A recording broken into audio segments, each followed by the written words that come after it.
Hey guys, it's gonna be a live recorded match. We're playing against Brother Slow on the hideout, and never mind, he has left. Anywho, let's see how quickly we get into another match. Some quick, or I guess an interesting update. The public update preview, I believe it's called.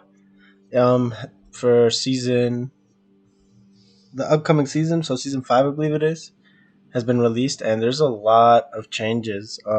For the game, a lot of meta changes and unit changes. Overall, it's pretty. I think it's gonna be a pretty cool patch. I think they're probably gonna definitely change some stats by the time they release. I think I haven't played the pup. I don't play the pup, but I've got friends who do. Everyone's still kind of feeling it around. But just from like a first glance, the Ghazi Raiders, the New Delhi Horsemen, they might tune them down a bit or tune up to the cost. They seem just from 9 damage to 13 damage base damage is huge. Is a huge change. And on top of that, they get bonus against heavy units. So for only 20 more resources, I feel like um, I don't know. I feel like it's a little bit overtuned. And Mongols are going to get a few really big changes. The first and the most obvious change is going to be that we're going to get H2 Knights, which is huge. So finally, Mongols, which should be one of the premier cavalry civs, is getting H2 Knights, and they are a little bit weaker than your standard knight, but they heal on combat, so they're like life steal knights, um, which is going to be huge. People are saying that currently in the pup they can heal when they hit buildings or Gaia, including walls. So that's a big thing with the horseman raids in H2. Like you can get some decent raids, but you can't really. You can kind of dive towers, but you can't really truly commit to dive under a tower.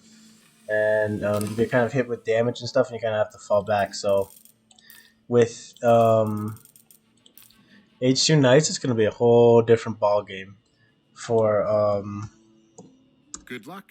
Have for fun. Mongols. It's going to be a totally different feel.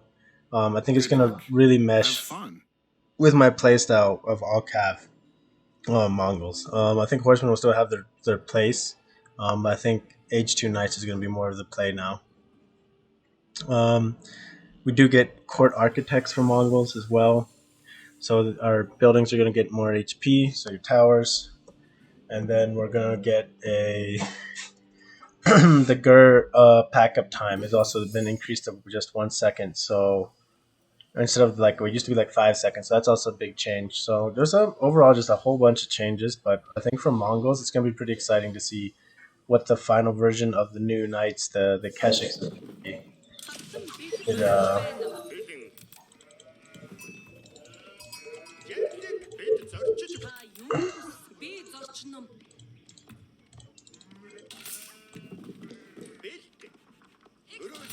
oh my gosh.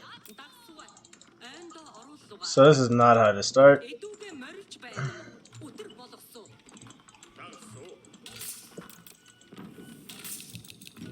Okay, so that was just a really bad start in general. We're playing against Spartacus, and he is English. And the map is Lipany? High View, okay. So since we kind of had a bad spawn, or not a bad spawn, just a bad start, we're going to double back quickly instead of diving down. A good thing we did because we ran into his scout almost immediately. Okay, so let's cut across now that we've diverted his scout.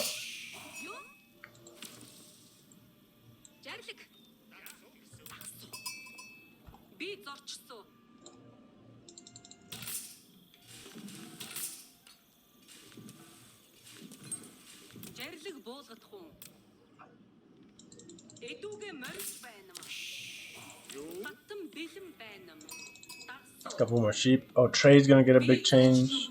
So it's gonna be interesting. We'll see kind of how the pup progresses in terms of the gameplay, and we'll see how things get kind of hashed out.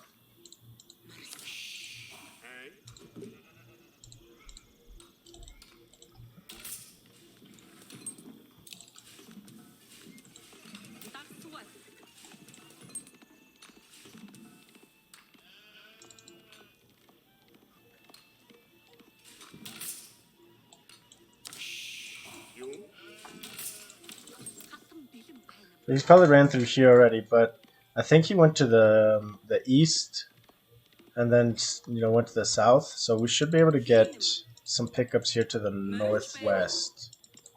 Yep, there's a sheep.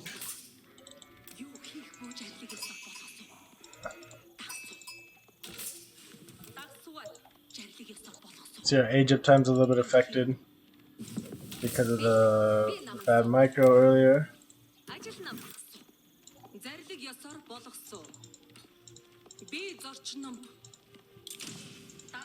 He's heavy on gold. Surprising.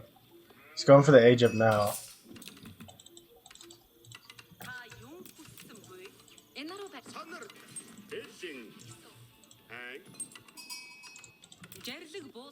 Yeah, he didn't go this way yet, so we're picking up all the sheep that he missed.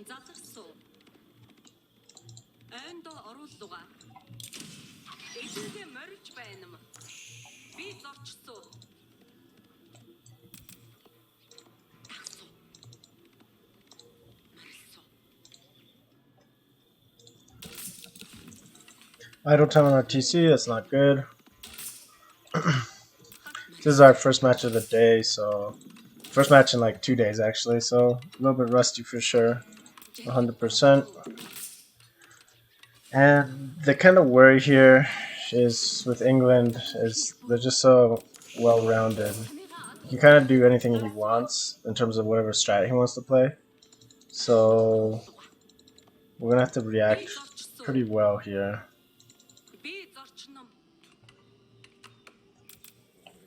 Okay, we're gonna come drop these sheep off, and I want to go scout his base out. Against England, double TC is definitely a possibility.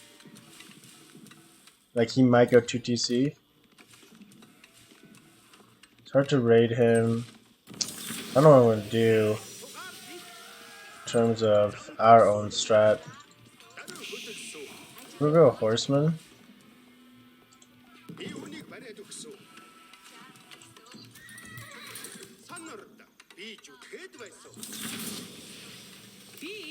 We got a good feudal age timing, so this might be a feudal push.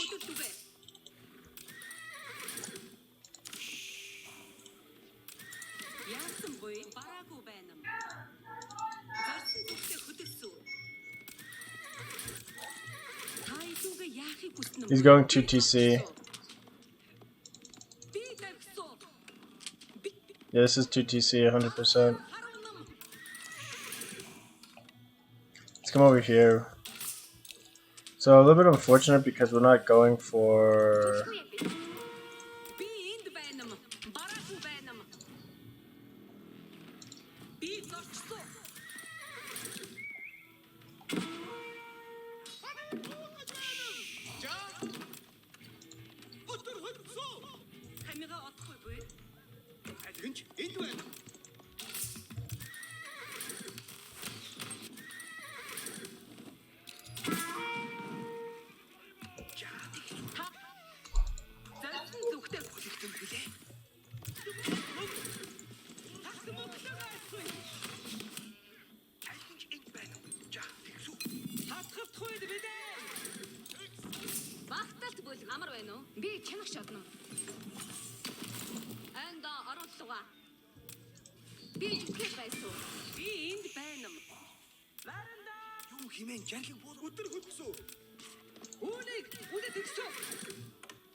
Okay, we got plenty of villagers on.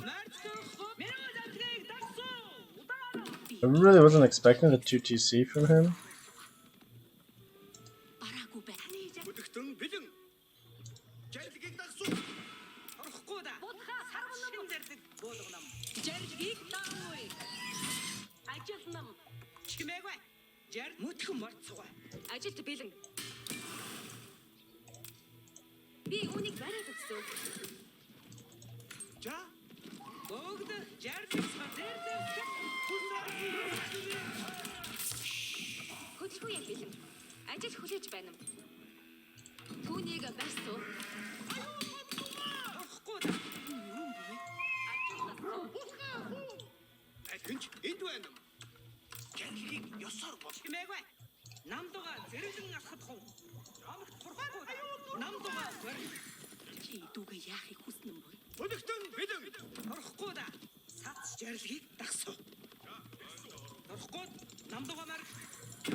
So he's definitely ahead of us now in terms of military.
Okay, he's losing a lot of villagers here. It's just an end of the world for him.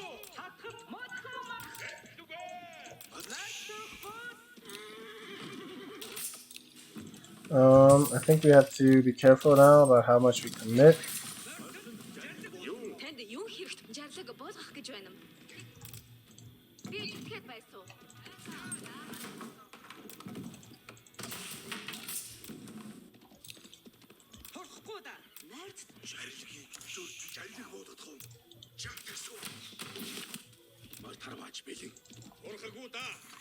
His woodline is just so safe, I can't really dive it. There's a wolf right next to our trade line there, so that's gonna hurt. So we're gonna try to take care of that.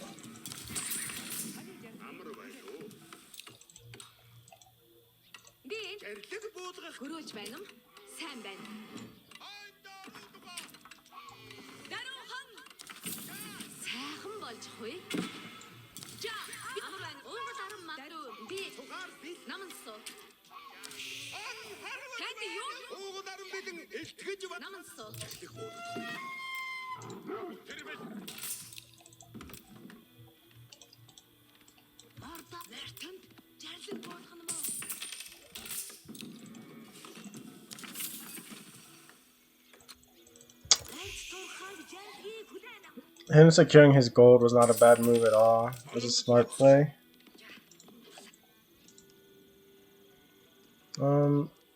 There's a wolf over here, so let's come over here, take care of this wolf. Otherwise we'll be pinged constantly from that. I'm still saving up wood for a second TC. I don't want him to think that we're trading behind this.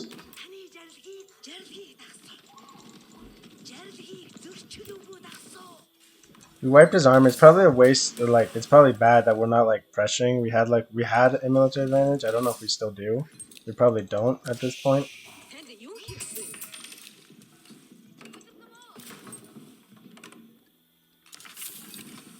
Okay, our gold's almost down to nothing, but that's okay. I think we'll be able to generate. I think we'll be okay. We'll try to get some raids in here shortly. Yeah, we gotta build some horsemen. We can't just let that much. That's a lot of floating resources.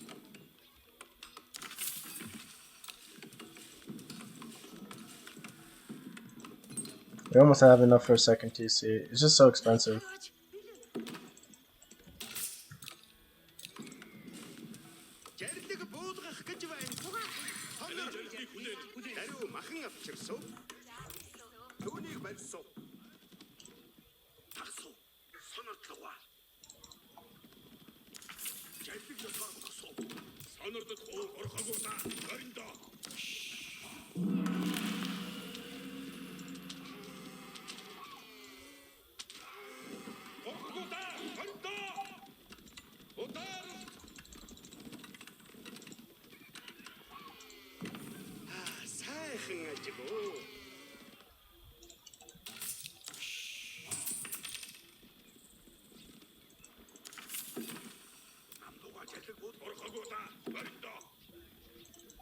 Spearmen, longbowmen, more longbowmen.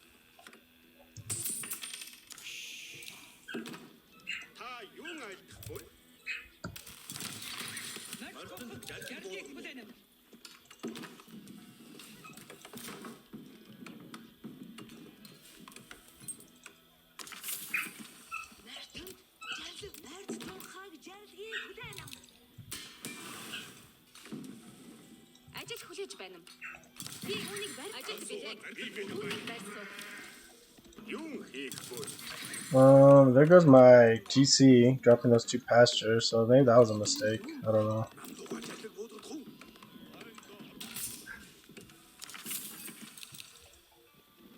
We can keep producing horsemen. We might better go for a raider on the back here. Be a little bit risky, but I think it'll be worth it. I do know with our spearmen, or our mangadite, we should be able to... Oh, fuck it. We're just gonna age up.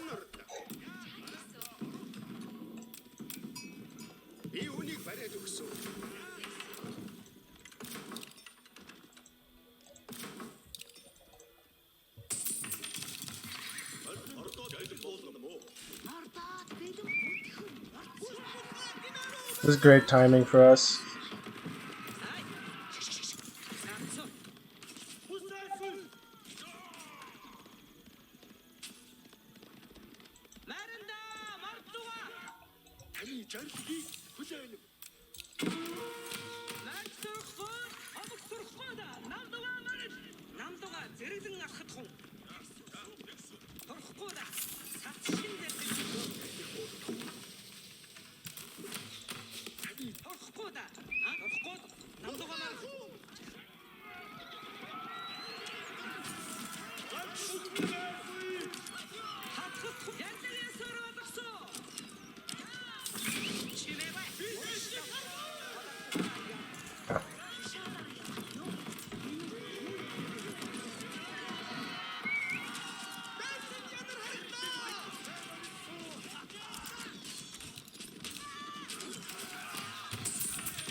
Oof, that was a big white tower. That is definitely painful.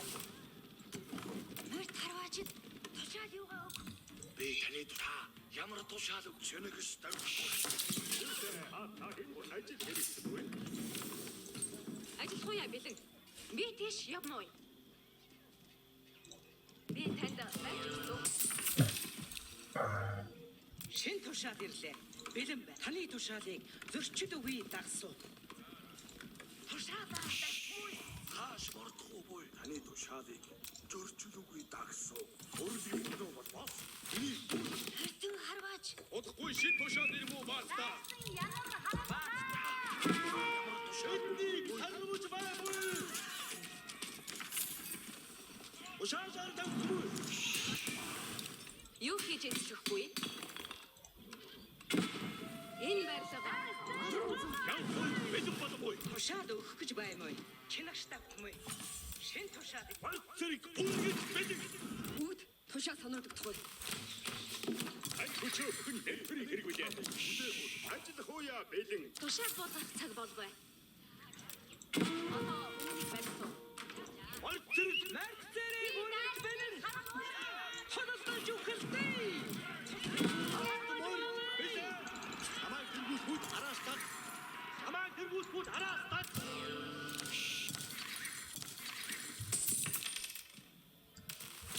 Бүгд тушаал хүлээнэ. Шин тушаал ирлээ. Таны тушаалыг устгаа. Намыг хааш явуулахгүй бэ? Тушаал өгөх гэж байна уу? Тушаалаар давах уу? Okay, we're getting really pushed there. He's got his army right there. Тушаал Which isn't a bad move on his part.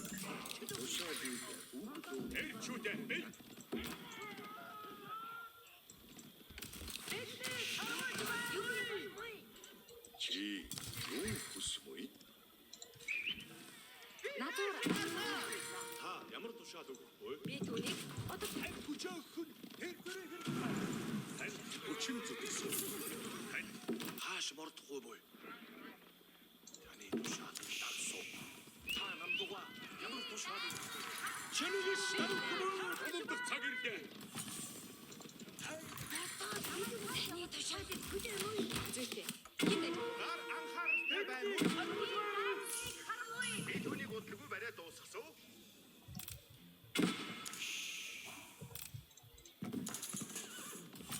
Эрчүүд. Өдөр яв хойд бэлэн болохгүй. Үнсэн тавраг болсон. Бүгд тушаалд таны тушаалыг ухлаа. Өргөж тавш одоо сугараад. Бүгд бэлэн. Гэрдэг Хөртөн харваач. Тушаал. бэлнийг харвууч байгаагүй. Бүгд санс.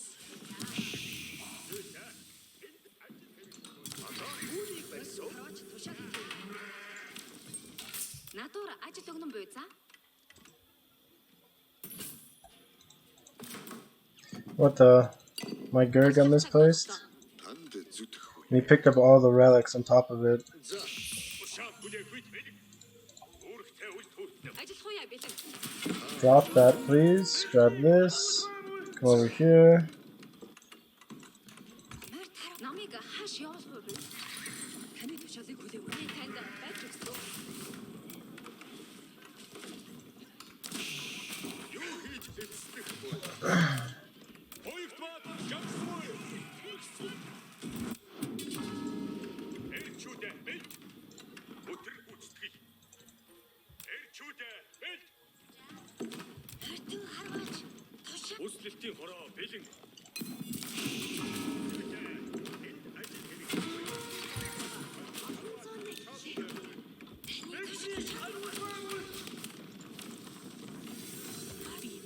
Тушаалыг дахгүй бил. Монголд хоногдох цаг. Эрчүүдэ лоркоо ашиглах уу?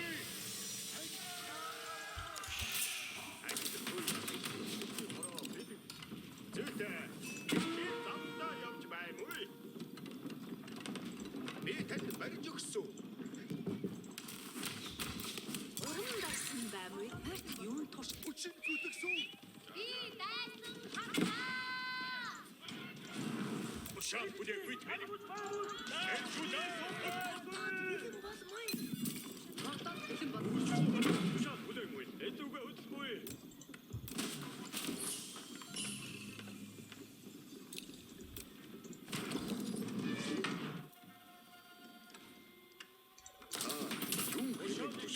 I don't get why my guy didn't pick up the relic.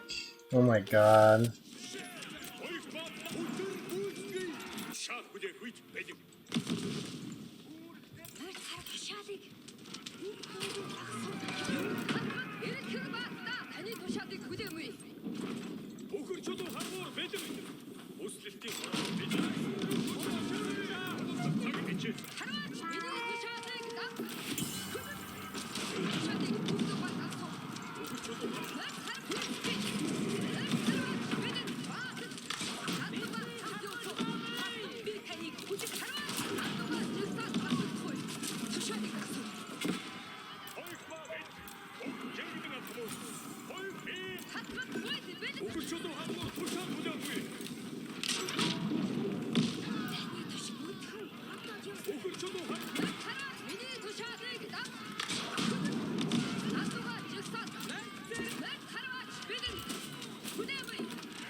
Ажиллах цаг боллоо.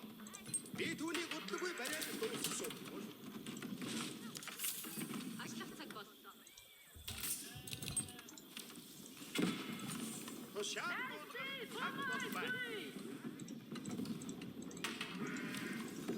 Чимээгүй. Чимээгүй. Чухал байна уу? Өсөлтийн хор ийм үү?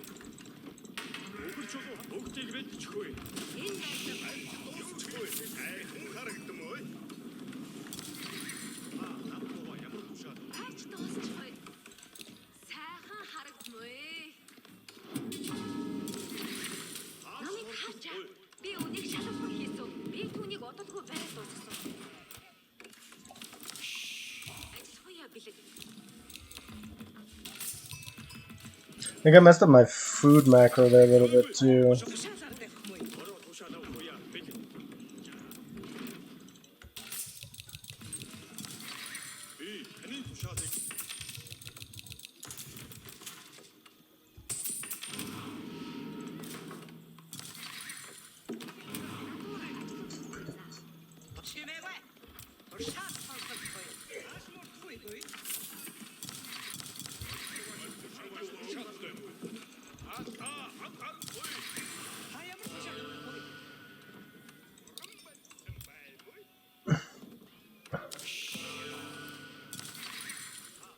I'm really tired about losing all those relics. I felt like I had done a better job of picking them up.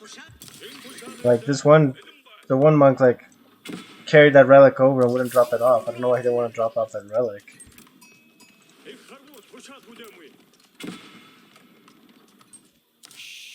Well, I guess I do gotta get this.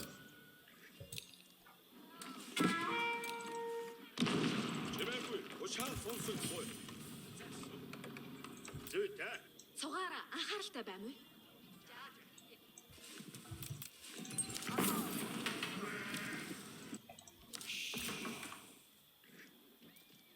We don't really have really good wood lines to the front.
Hey, they're pushing us pretty good. We're gonna need some towers up here as well.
Бүгд сонс. Би танд барьж өгсөн.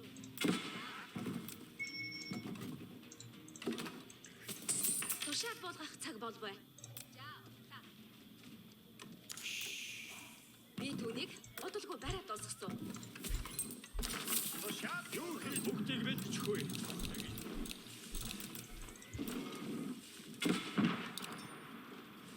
За, Зүйтэй. Гинт ажил хийхгүй. Тушаалаар ишүүт юм. Ажил болбоо. гүйцэтгэв. Бата. Надад цаасахгүй.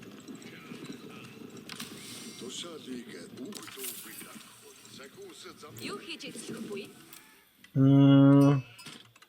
Бодолтааны зам. Нэ. Надад хамт явах. Тушаал хүч үүрэгтэй үл төрсөн. Ирчүүдээ бодолтой хатагтай. Ирчүүдээ зоригтой гавшигдахгүй.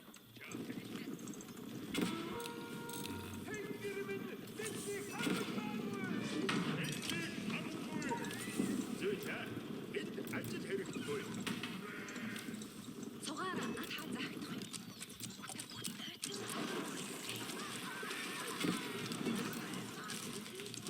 Ирчүүдээ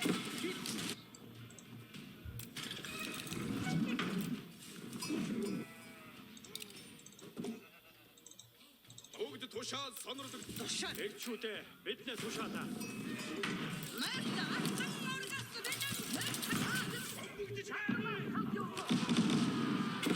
Үстэй хараа тушаал хүлээв.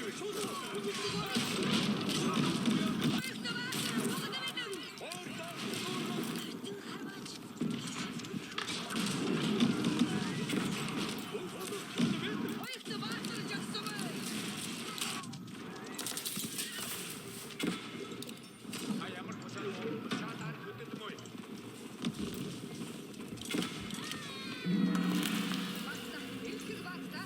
Бодох тушаал Ажил хуяа гэдэг. Одоо үнийг барьсан. анхаарахгүй. Тушаал сонс. ирчүүдээ Сон чодоо. Тодорцогой. Би вангай хийсэн.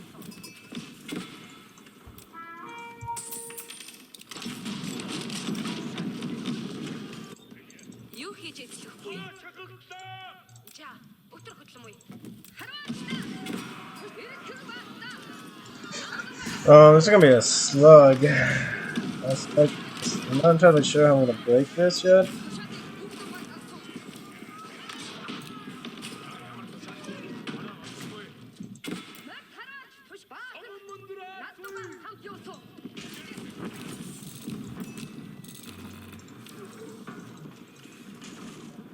Тушаалыг дан хуяа бэлэн.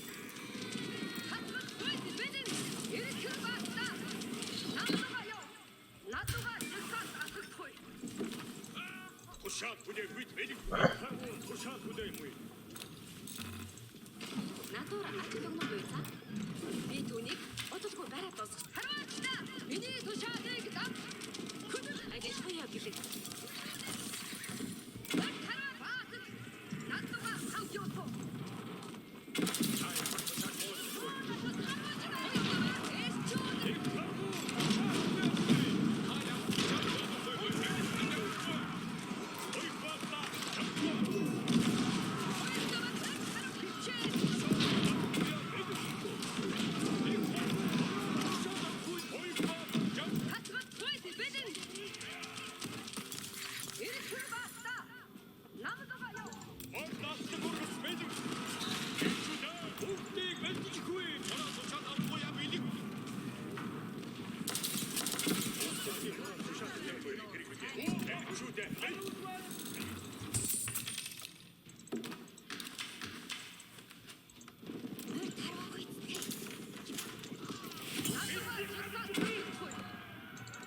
This is gonna be a big raid because he's not gonna be walled here.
Тушаа сонор зүйтэй. Хин дажиж бүгд цанс. Би хэнд банч өгсөн.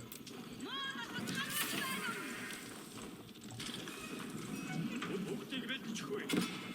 Тушаалаар болсон. Ирчүүдээ бит.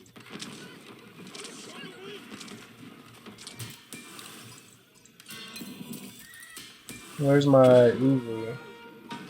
I can get my Uwu upgrades from here. Yeah, I can. Okay. Okay, we got that.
So it's just an attrition thing. We just started starving his food back here.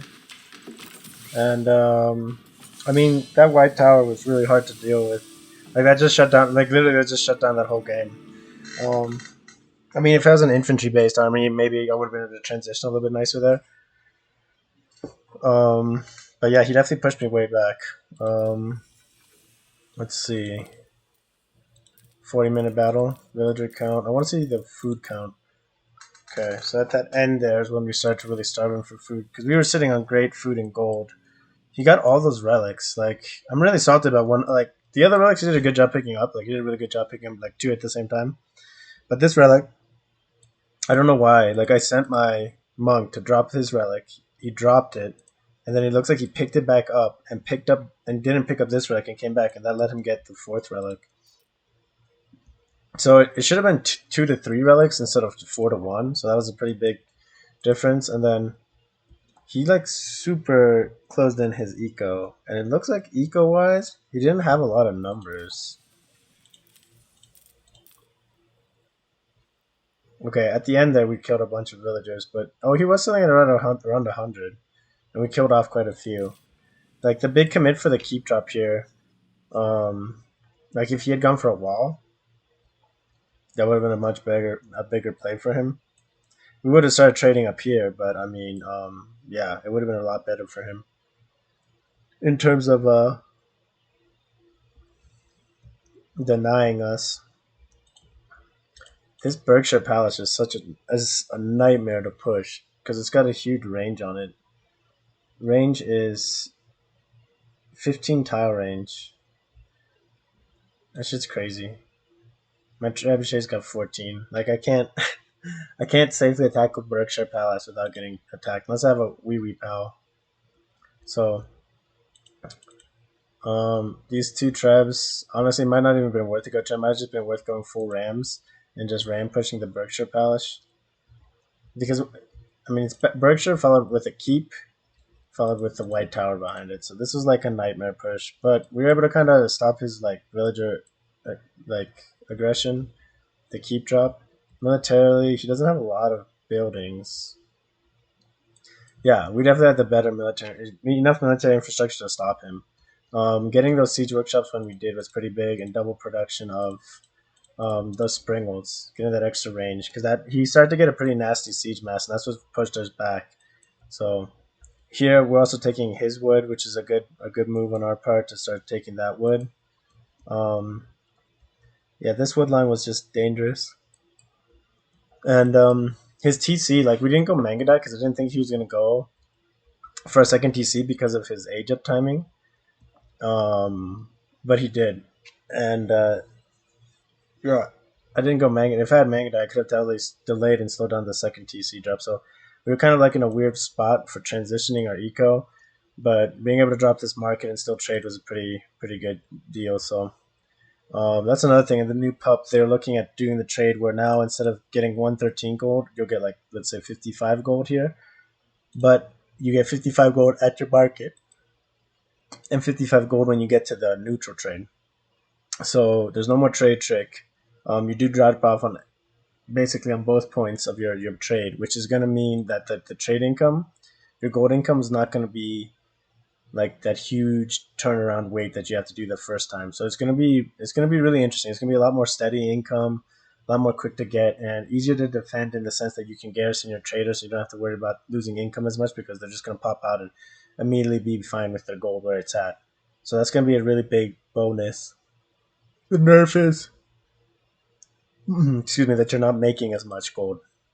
Like if you can't, trade trick's never gonna be worth. Like trade tricking before you got all of like a full trip return for half the time. So it was a really big bonus, but it's getting burnt down. But so this little raid with our group of Mangadai here, 22 Mangadai, Imp Age Mangadai, Elite Mangadai do some serious damage. So being able to come around the side and just burn down these walls, really harass him, made him lose a few villagers. And the big thing was it shut down his farm eco.